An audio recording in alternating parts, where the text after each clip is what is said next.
Au nom du Père et du Fils et du Saint-Esprit. Amen. Viens en nous, Esprit créateur, visite les âmes de tes fidèles, emplis de la grâce d'en haut les cœurs que tu as créés. Évangile de Jésus-Christ selon saint Luc. En ce temps-là, comme on l'écoutait, Jésus ajouta une parabole. Il était près de Jérusalem et ses auditeurs pensaient que le royaume de Dieu allait se manifester à l'instant même. Voici donc ce qu'il dit. Un homme de la noblesse partit dans un pays lointain pour se faire donner la royauté et revenir ensuite. Il appela 10 de ses serviteurs et remit à chacun une somme de la valeur d'une mine.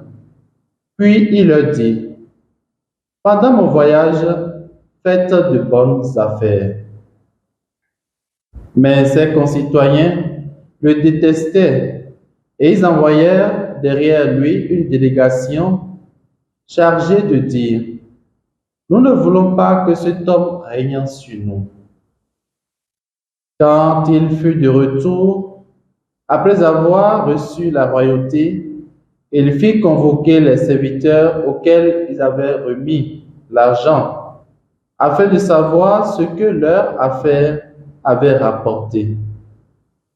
Le premier se présenta et dit, « Seigneur, la somme que tu m'avais remise a été multipliée par 10. » Le roi lui déclara, « Très bien, bon serviteur, puisque tu as été fidèle en si peu de choses, reçois l'autorité sur 10 villes. » Le second vint dire, « La somme que tu m'avais remise, Seigneur, a été multipliée par 5. » À celui-là encore, le roi dit, « Toi de même, sois à la tête de 5 villes. » Le dernier vint dire, « Seigneur, voici la somme que tu m'avais remise. Je l'ai gardée enveloppée dans un linge. En effet, j'avais peur de toi, car tu es un homme exigeant.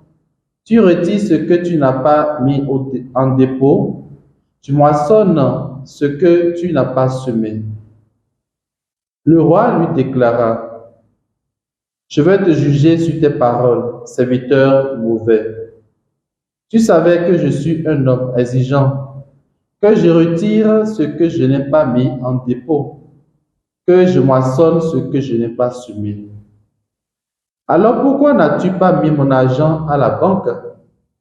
À mon arrivée, je l'aurais repris avec les intérêts. » Et le roi dit à ceux qui étaient là, « Retirez-lui cette somme et donnez-la à celui qui a 10 fois plus. » On lui dit, « Seigneur, il a 10 fois plus. » Je vous le déclare, on donnera à celui qui a.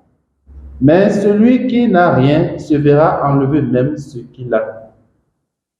Quant à mes ennemis, ceux qui n'ont pas voulu que je règne sur eux, amenez-les ici et égorgez-les devant moi. » Après avoir ainsi parlé, Jésus partit en avant pour monter à Jérusalem.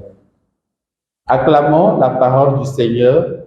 Louange à toi, Seigneur Jésus. Frères et sœurs, dans le Christ, nous sommes aujourd'hui le mercredi 22 novembre 2023 et nous rendons grâce au Seigneur pour le don de la vie. L'Église fait mémoire aujourd'hui de Sainte Cécile, Vierge et martyre, patronne des musiciens. On donnera à celui qui a, mais celui qui n'a rien se verra enlever même ce qu'il a. Bien-aimés dans le Seigneur, à travers cette forte déclaration de Jésus dans l'Évangile, on pourrait croire qu'il est mauvais dans son jugement. Mais non, il nous montre juste l'urgence de la fécondité dans notre vie chrétienne. En effet, la parabole des talents nous rappelle que rien ne peut justifier l'inaction. À chacun de nous, Dieu a donné, comme à ces 10 serviteurs de l'Évangile, un trésor qu'il faut obligatoirement faire fructifier pour être récompensé à la fin des temps. Malheureusement, nous n'avons pas tous le même zèle pour faire valoir ces dons à la gloire du Maître. Le secret du service, c'est l'amour éprouvé pour celui que l'on sert. Plus cet amour est grand, plus grand est le dévouement. Bien-aimés, Dieu nous invite ce matin à utiliser ce qui nous est donné. Il nous faut travailler pour que le peu que nous avons ne nous soit pas enlevé, car la paresse n'est pas fonction du conditionnement. Puisse Sainte Cécile intercéder pour tout chacun de nous et que Dieu Tout-Puissant vous bénisse et vous garde dans sa joie et dans sa paix. Au nom du Père et du Fils et du Saint-Esprit. Amen.